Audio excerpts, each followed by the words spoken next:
Chosen one, anchor your spirit to what I am about to say right now. That voice in your head telling you that your kindness is weakness, silence it. The enemy is working overtime against you this week for one reason, and one reason only. He knows what gets unleashed when you finally reach your limit. It all shifts tomorrow. The confusion about who you are, the exhaustion of being misread, the warfare against your character. But here is what you need to hear clearly. It is not shifting because you finally snapped. It is shifting because of every single moment you chose not to. Think back to that moment this week when someone pushed you past what most people would have tolerated, when they took your silence for surrender, when they mistook your patience for permission. You did not know it then, but that restraint was not retreat. That was the most dangerous thing you have ever done to your enemy. You did not lose that moment. You loaded a weapon. God cleared your schedule today and brought you directly to this message for a reason. So lock your attention here, because what I am about to deliver is not encouragement, it is a verdict. You did not find this recording by accident. The algorithm did not bring you here. The Holy Spirit did. This is a divine appointment scheduled before the foundations of the earth. You are standing at a threshold. Stay until the very last second of this message, because in the next few minutes, I am going to hand you the legal decree that exposes why your kindness is the most lethal force the enemy has ever encountered. I am going to walk you through the moment your restraint became your greatest act of spiritual warfare. And at the end, I am going to give you the declaration that seals this truth into your identity, so the enemy can never use your gentleness against you again. Do not click away. Your future self is begging you to stay, because if you leave now, you will walk back out into the world, still believing the lie that being good means being weak. I know what the last 72 hours have felt like. It has not just been heavy, it has been personal. Like the pressure was specifically designed to find every soft place in you and press directly into it. Maybe you were lying in bed this week, running a conversation back through your mind, rehearsing everything you could have said, everything you should have said, asking yourself why you stayed quiet when they deserved every word you held back. Or maybe someone in your life, someone who claims to know you, looked directly at your patience and called it passivity, called it cowardice, and something deep inside you stirred. Not in anger, in recognition. You feel it, do you not? That stillness beneath the surface, that silence that has weight to it, that knowing that if you ever fully released what lives inside you, the room would never be the same. And in this season, the enemy has been whispering a very specific lie into that space. Listen to your thoughts. He has been telling you that your niceness has cost you, that you have been too good, too forgiving, too available, and that people have taken advantage of every open door your gentleness created. He is replaying that moment. The one where you extended grace and got nothing in return. The one where you protected someone who later used that same protection against you. The one where you stayed when leaving would have been easier and more justified. The accuser is calling that foolishness. He is telling you that your goodness has been your greatest liability, and that if you had been harder, colder, less merciful, you would be further ahead right now. But I need you to hear what the scripture actually says about who you are. Proverbs 30:30 speaks of the lion, which is mighty among beasts and does not retreat before any. And the Spirit of God does not give you a spirit of timidity, but of power and of love and of a sound mind. Listen to that pairing, power and love. Not power or love.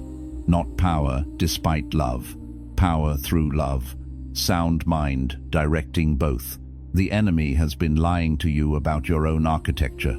He has convinced you that your compassion and your strength are in conflict, that the softer you are, the less dangerous you become. But that is the deception. Because a person who has never developed the capacity for love cannot be trusted with power. And a person who has never developed the capacity for power cannot fully protect what they love. You are both. Fully. The heaviness you feel is not the weight of being too much. It is not the burden of a spirit that has been too open, too forgiving, too present for people who did not deserve it. The heaviness you feel is the weight of a force that has been compressed for so long that the release, when it comes, will not look like rage. It will look like authority. You think the moments you chose peace were moments you surrendered ground. But let me reframe your reality right now. Every time you absorbed what should have broken you and kept moving, you were not losing. You were being sharpened. Every time you stayed quiet when the room expected you to fracture, you were not being defeated. You were being prepared. The most dangerous version of you is not the version that reacts. It is the version standing right here, right now, that has been through everything you have been through and still chose to remain, still chose integrity, still chose to lead with love while carrying the full knowledge of what you are capable of when that love is tested. That is not weakness. That is a level of self-mastery that most people never reach, and that the enemy fears more than anything you could have done in anger. Most chosen ones who hear a message like this feel the fire for about 48 hours. Then the dryness returns, the doubt creeps back, the silence gets louder, and within a week they are exactly where they were before, waiting, wondering, spiritually exhausted. That cycle breaks today, or it does not. The inner sanctum puts a prophetic word from the throne room in your hands every single morning, 365 days of hearing God before the world can speak first.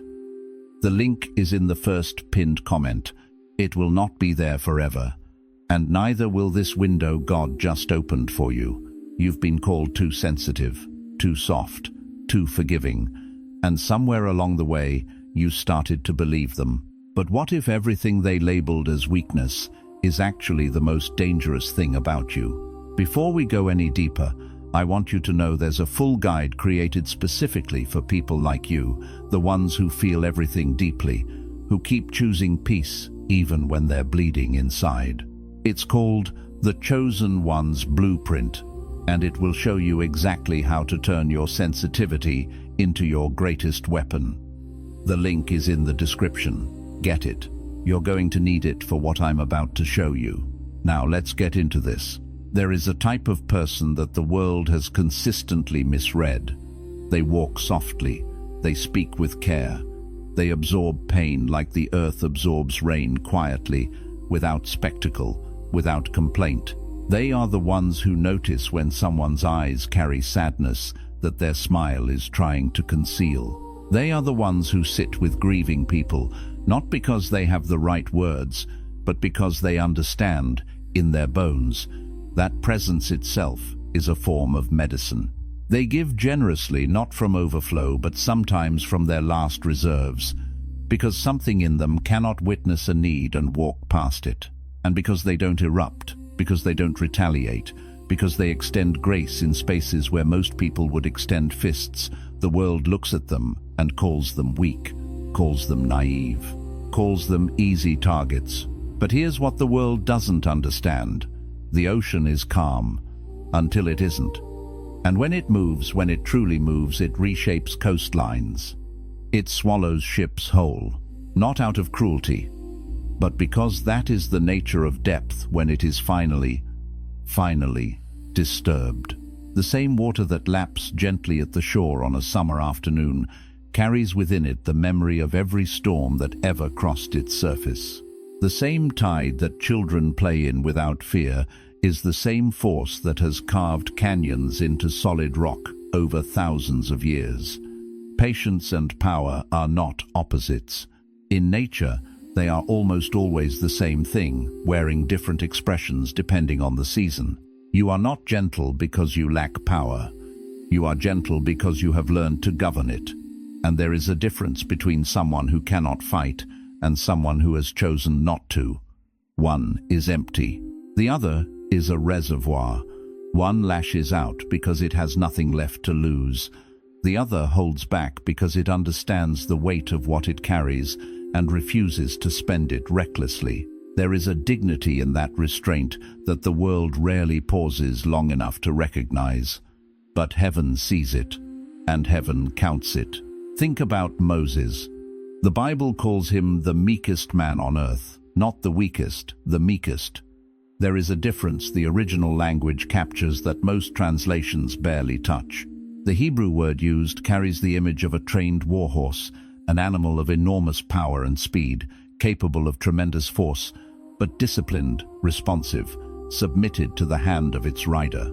That is meekness, not the timid child in the corner, not the doormat absorbing every boot, the trained force, the governed strength. Meekness is not the absence of strength.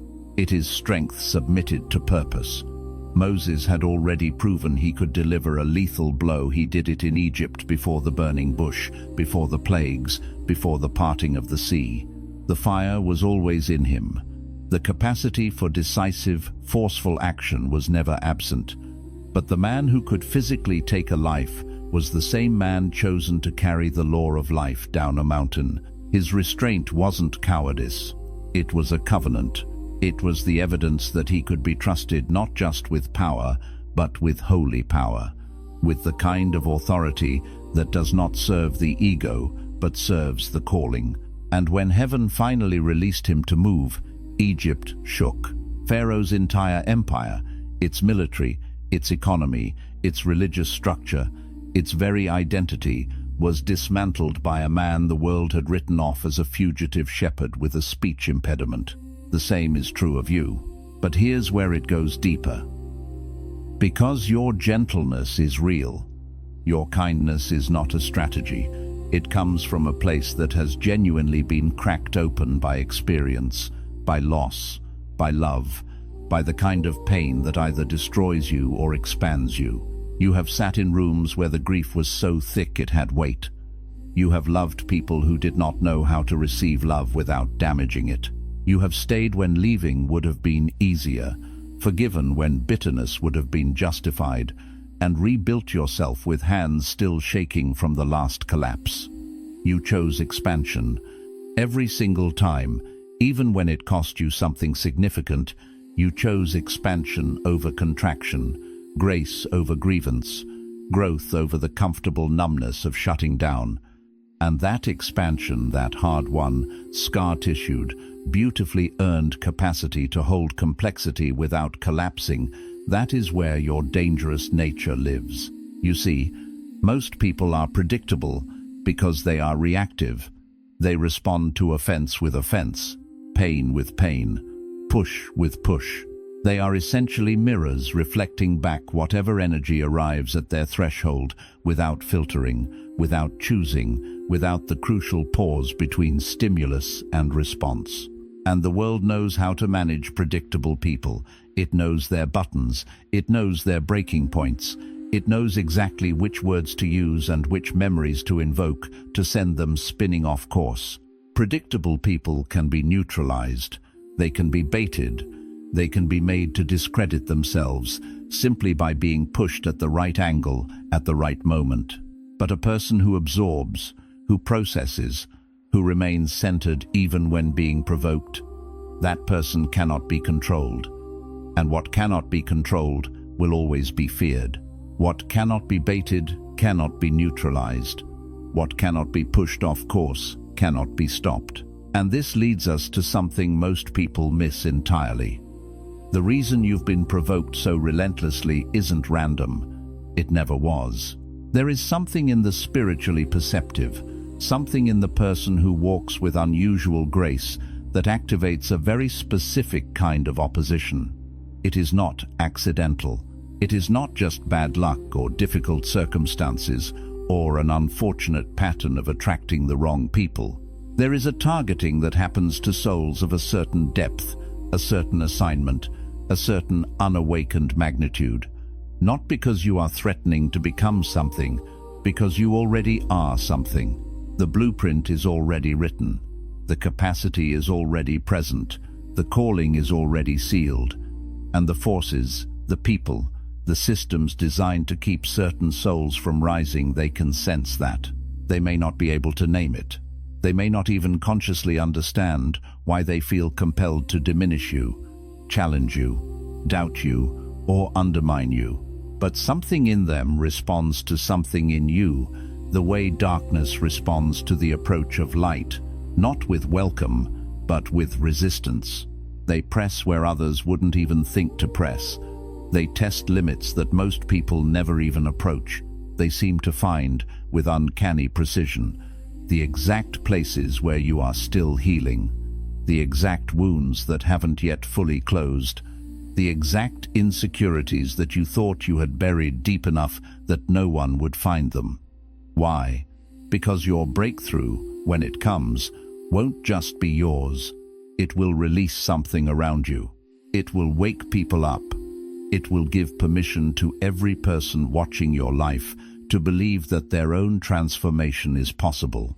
And that is precisely what must be delayed, undermined, discouraged at every possible turn by anything that benefits from people staying asleep, staying small, staying convinced that their sensitivity is a liability rather than a lantern.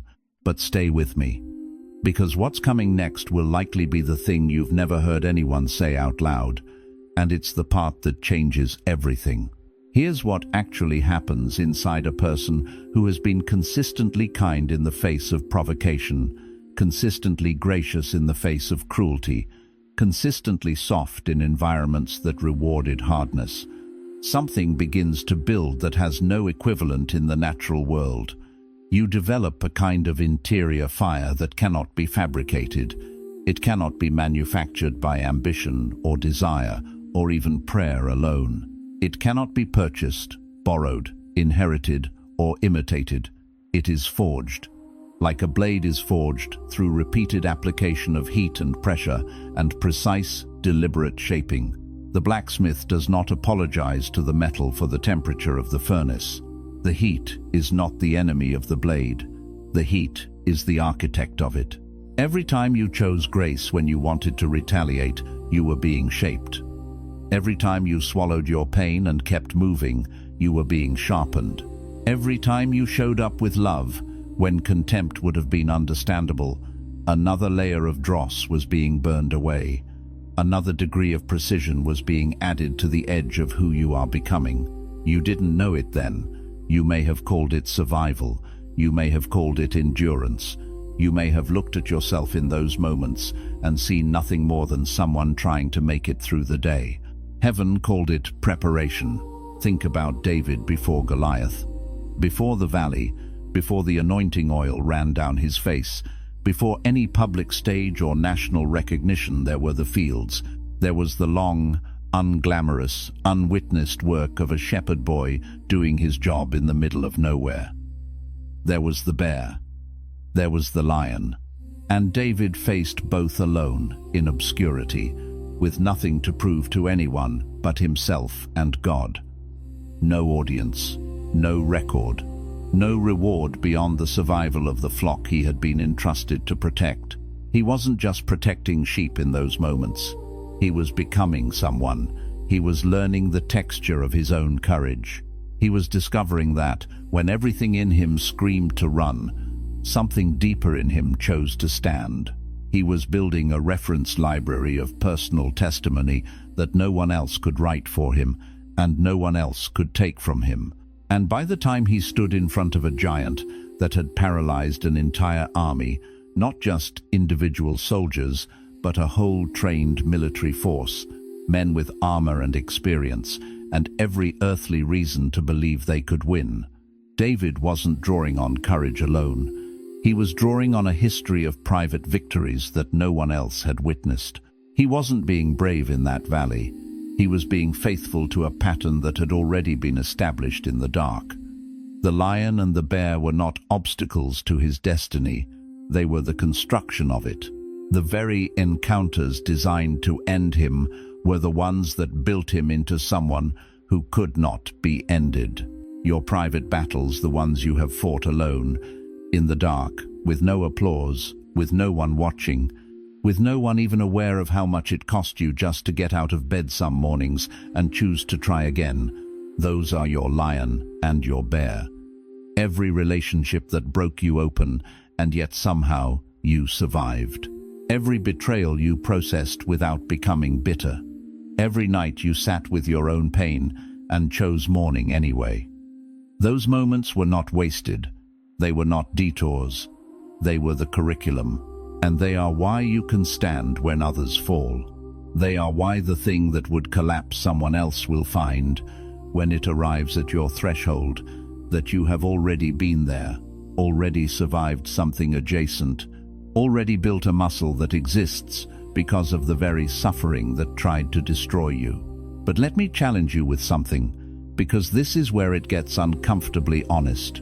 You have been using your kindness correctly, but have you been using your fire correctly? Because there is a version of gentleness that is pure and grace-filled, the kind that comes from genuine abundance, from a heart so full that it naturally overflows into the lives around it. And then there is a version that is actually fear wearing the costume of virtue. A version that has learned to speak the language of spirituality while quietly serving the agenda of self-protection. A version that calls itself forgiving when it is actually avoiding the confrontation that real forgiveness sometimes requires.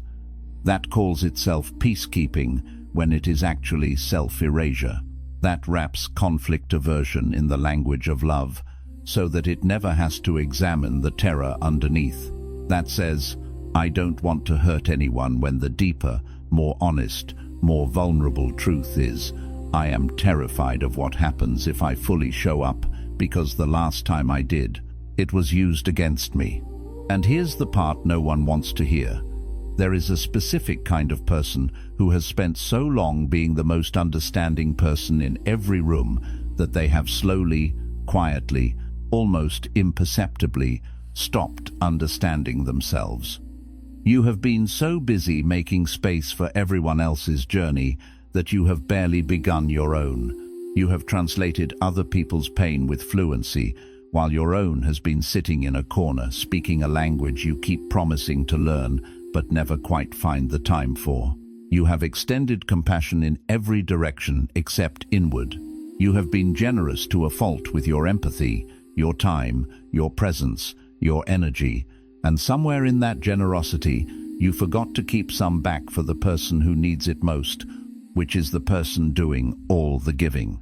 And God, the universe, whatever you call, the force that placed you here with this exact set of gifts, this exact sensitivity, this exact depth, is waiting for you to turn that same grace on yourself, not as a reward, not as something you earn once you've helped enough people or suffered enough or proven enough, but right now, today, as an act of radical spiritual obedience to the truth that you were made in the image of something whole, and wholeness begins by being honest about the parts of yourself you have been too afraid to face.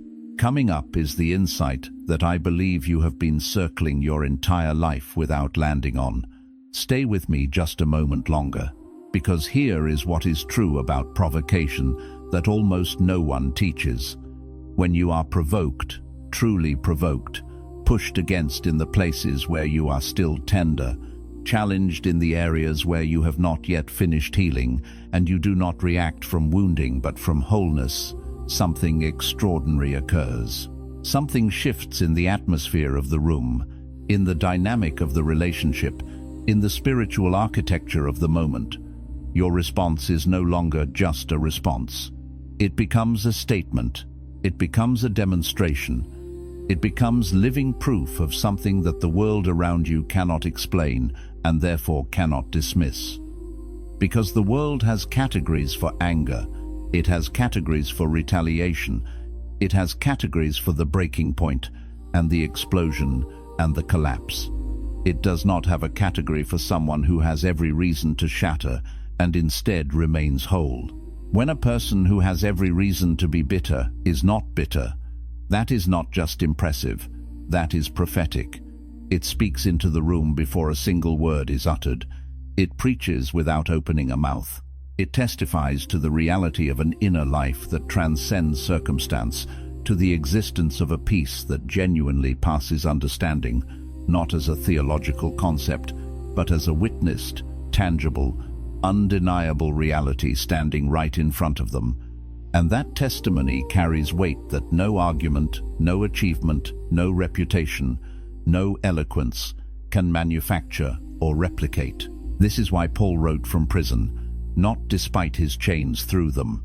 The man who had been beaten, shipwrecked, stoned, abandoned, misrepresented, and imprisoned found a way to write about joy that has outlasted every empire that ever tried to silence him. The limitation became the amplification. The suffering became the signal. The chains that were supposed to end his influence became the context that gave his words their unshakable authority. Because when a man can write about peace from a prison cell, you cannot argue with his peace. You cannot call it theoretical. You cannot dismiss it as the comfortable philosophy of someone who has never suffered. And people who should have been writing his eulogy ended up reading his letters for 2,000 years, and they are still reading them. Because there is something in words written from that kind of place that carries a frequency that ordinary words cannot touch.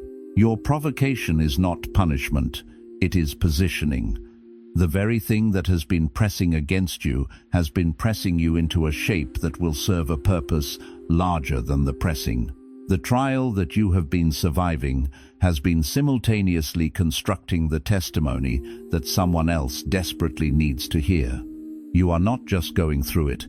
You are going through it so that you can come through it in a way that leaves a door open for someone who is still standing at the entrance of the same darkness, wondering if there is any possibility of the other side. And now here's the layer that I need you to sit with. Because we have been building towards something, and this is it. The thing that has been blocking you is not the people who provoked you.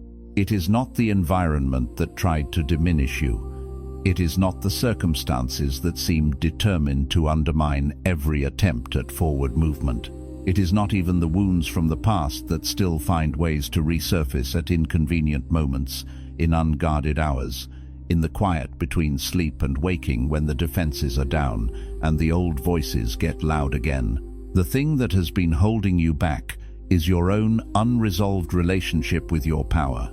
You have seen what you are capable of, not just physically, not just intellectually, but spiritually, emotionally, dimensionally, and somewhere deep inside. You made a quiet agreement that you would limit yourself, not loudly, not with full awareness, not as a conscious, deliberate choice, but as a slow and subtle accommodation to the reality of having been hurt. Because full power felt unsafe, because the last time you were fully yourself, someone weaponized it. Someone took the thing you offered openly and used it as leverage. Someone saw your depth and mistook it for vulnerability. Someone encountered your light and, rather than being illuminated by it, tried to extinguish it, and for a moment, for a season, for longer than you would like to admit, it worked. Because somewhere between the person you were born as and the person the world shaped you to be, you learned that it was safer to be smaller. You learned that staying below the radar meant fewer attacks. You learned that dimming your own light preemptively was less painful than having someone else dim it for you. And that logic made sense once. It protected you when protection was what you needed. But you are not in that place anymore. And the strategy that kept you safe in one season is the very thing strangling your expansion in this one.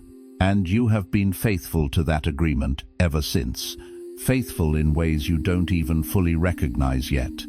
In the way you hesitate before speaking your full truth. In the way you shrink in rooms where expansion is available. In the way you offer qualified versions of your gifts, rather than the whole, unedited, unapologetic magnitude of what you actually carry. In the way you are still, even now, waiting for some external confirmation that it is safe to be everything you already are. But here is the unexpected truth, the one that reframes everything that came before it, that reorganizes every narrative you have been telling yourself about why you are where you are and what you are allowed to become. Your gentleness was never the ceiling. It was the foundation. It was the ground floor of something that was always meant to rise. God never asked you to choose between being kind and being powerful. That was a false binary handed to you by people who needed you to believe it so they could remain comfortable in the presence of something they could not contain. The real invitation, the one heaven has been extending this entire time, the one written in every experience you have had and every character trait you have developed and every private victory you have claimed, is to be both, completely, simultaneously, without apology and without explanation. To be the ocean at rest and the ocean in motion. To be the voice that builds and the voice that confronts. To be the hands that heal and the hands that refuse to be shaken. To be tender without being fragile. To be fierce without being cruel. To be immovable without being closed. To be soft in the places that require softness and steel in the places that require steel. And to trust yourself finally, completely trust yourself, to know the difference. You were never meant to be tamed. You were meant to be trusted. And a soul that can be trusted with depth, with fire, with the full weight of who they are, that is not a danger to the world. That is a gift the world has been waiting for without knowing what to call it. That is the thing people sense when they encounter you and feel something shift in their own interior that they cannot quite name. That is why certain conversations with you leave people feeling more alive, more seen, more possible. Because you carry something. You have always carried something. And the world needs you to stop apologizing for it and start walking in the fullness of it. So do not go to sleep tonight carrying yesterday's version of yourself. Not the diminished version, not the qualified version. Not the version that learned to make itself palatable to rooms that were never worthy of your full presence. The person who needed permission.